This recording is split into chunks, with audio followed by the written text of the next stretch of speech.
Problem is, they're trying to meet the future by doing what they did in the past. And on the way, they're alienating millions of kids who don't see any purpose in going to school. When we went to school, we were kept there with a story, which was if you worked hard and did well and got a college degree, you would have a job. Our kids don't believe that. And they're right not to, by the way. You're better having a degree than not, but it's not a guarantee anymore. And particularly not if the route to it marginalizes most of the things that you think are important about yourself.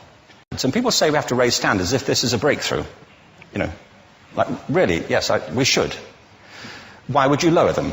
You know, I haven't come across an argument that persuades me of lowering them. But raising them, of course we should raise them. The problem is that the current system of education was designed and conceived and structured for a different age. It was conceived in the intellectual culture of the Enlightenment and in the economic circumstances of the Industrial Revolution. Before the middle of the 19th century, there were no systems of public education.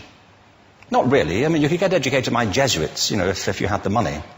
But public education, paid for from taxation, compulsory to everybody and free at the point of delivery, that was a revolutionary idea.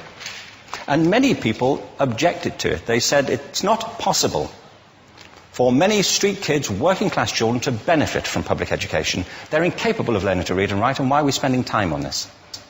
So there's also built into it a whole series of assumptions about social structure and capacity. It was driven by an economic imperative of the time, but running right through it was an intellectual model of the mind, which was essentially the Enlightenment view of intelligence. That real intelligence consists in the capacity for a certain type of deductive reasoning and a knowledge of the classics originally, what we come to think of as academic ability.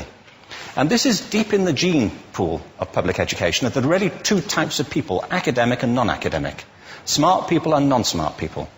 And the consequence of that is that many brilliant people think they're not, because they've been judged against this particular view of the mind. So we have twin pillars, economic and intellectual. And my view is that this model has caused chaos in many people's lives. It's been great for some. There have been people who have benefited wonderfully from it. But most people have not.